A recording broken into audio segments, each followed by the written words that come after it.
आयुष्य खरंच खूप क्षणभंगूर आहे. आज आहे तर उद्या नाही. म्हणून ते आपण किती जगलो यापेक्षा कसं जगलो याला जास्त महत्त्व आहे.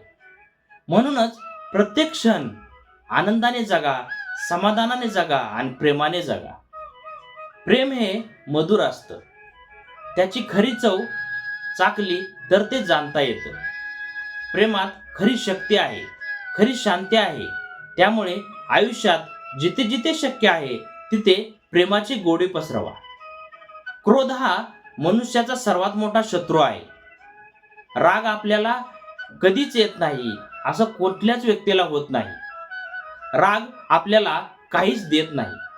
उलट तो नाती तोडतो, हृदय तोडतो आणि आयुष्याचं सौंदर्य हिरावून घेतो. म्हणून क्रोधाला कायमचं गाडून टाका. संकटही क्षणभंगूर असतात. ती आज आली तर उद्या जातात.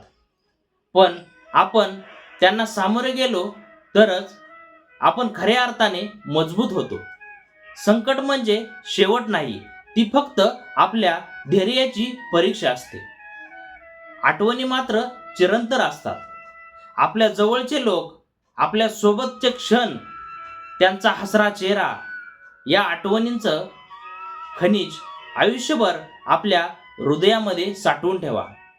कारण शेवटी जेव्हा आपण एकटं असतो किंवा एकटं राहतो तेव्हा याच आठवणी आपल्याला साथ देतात.